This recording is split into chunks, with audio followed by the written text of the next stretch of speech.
अस्सलाम वालेकुम, my name is doctor Khalood Imran. आज मैं बात करूंगी कि बड़े ऑपरेशन सी सेक्शन के लिए मुकम्मल बेहोशी लेना बेहतर है या कमर का इंजेक्शन या कमर का टीका लगवाना ज़्यादा बेहतर है।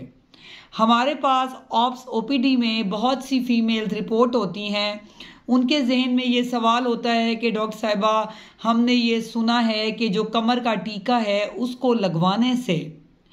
बाद में कमर में दर्द रहता है, पट्ठों का मसला हो जाता है, मोहरों का मसला हो जाता है तमाम उम्र के लिए। तो हम चाहते हैं कि आप हमें मुकम्मल बेहोशी दें, या इस बात में किस हद तक सच्चाई है। सबसे पहले आपको ये पता होना चाहिए कि जो मुकम्मल बेहोशी है इसमें हम जो मरीज़ा है उसके दिमाग को सुला देते हैं, और जो उसकी सांस लेने की ताकत है, उसका जो रिस्पायरेटरी सिस्टम है, उसमें हम सांस की नाली मुंह के ज़रिए डाल देते हैं और उसे मसनूई मशीन से अटैच कर देते हैं, जिसमें ऑक्सीजन, नाइट्रस ऑक्साइड और उसके अलावा आइसोफ्लोरेन जैसी गैसेस को हम एंटर करते हैं, ताकि जो मरीज़ा है वो मुकम्मल तौर पे सो जाए और जो वो सांस है मसनूई मशीन के ज़रिए ले, और जो उसका ऑटोनॉमिक नर्वस सिस्टम है, यानी कि जो हार्ट बीट है या गट मूवमेंट्स है, ऐसी चीज़ें जिसमें इंसान का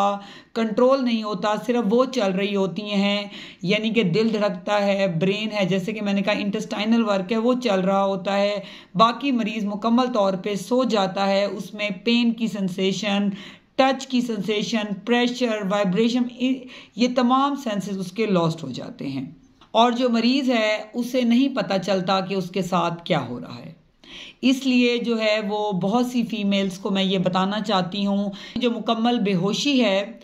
इसकी कॉम्प्लिकेशंस बहुत ज़्यादा हैं। यानी कि एक तो मरीज़ को मिडनाइट से एनपी होना पड़ेगा, यानी कि भूखा रहना पड़ेगा बहुत काफ़ी टाइम के लिए। उसके अलावा उनके तमाम टेस्ट क्लियर होने चाहिए, जैसे कि दिल के हैं, चेस्ट एक्सरे हैं, छाती के एक्सरे हो गया, इसी तरह जो है वो आरएफटीज़ हैं, गुर्दों के टेस्ट, एलएफटीज़, हेपेटाइटिस बी सी, बहुत से टेस्टों से गुजरने के बाद एक मुकम्मल बेहोशी फ़ीमेल को दी जाती है, जिसके अपने भी बहुत ज़्यादा कॉम्प्लिकेशंस हैं, साइड इफ़ेक्ट्स हैं as compare to regional anaesthesia. जो टीका हम कमर में लगाते हैं उसमें बहुत एक बारीक सी सुई होती है, जिसके ज़रिए हम दो मोहरों के दरमियान मेडिसिन इंजेक्ट कर देते हैं, जो कि मरीज़ के निचले हिस्से को सुन्न कर देता है।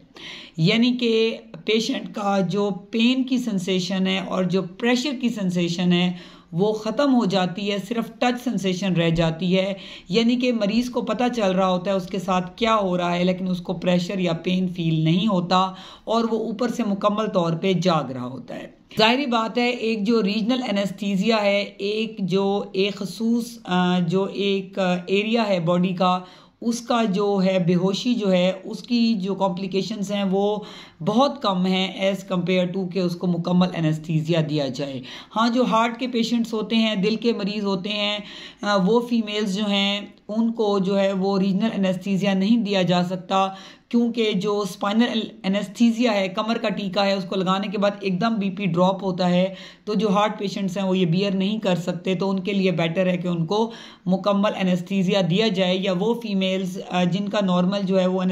सी सेक्शन चल रहा है थ्रू स्पाइनल कमर के टीके के ज़रिए, और अगर खुदा ना खास्ता उसमें कोई कॉम्प्लिकेशन हो गई है, लाइक ब्लीडिंग है या यूट्राइन एटोनी है या कोई और मसला हो गया है, तो फिर हो सकता है कि उसको स्विच ऑफ करना पड़े टूवर्ड जनरल एनेस्थीसिया, यानी कि मुकम्मल बेहोशी की तरफ लेके जाना पड़े, तो तब आपको चाहिए कि आप लोग अलाउ करें। अदरवाइज़ मैं ये प्रेफर करूँगी इस फोरम के थ्रू कि आप स्पाइनल एनेस्थीसिया से ना घबराएं। ये तमाम बातें मिथ्स हैं। जो कमर में दर्द है, मोरों में दर्द है, पट्ठों में खिंचाव है या मोरों के मसले हैं, ये तमाम मसाइल जो है कैल्शियम और विटामिन डी की कमी की वजह से होते हैं, क्योंकि माँ बच्चे को दूध देती है तो ऑटोमेटिकली जो है वो कैल्शियम की कमी हो जाती है, जिसकी वजह से बोन पेन, इवन के मसल पेन होना बहुत नॉर्मल है।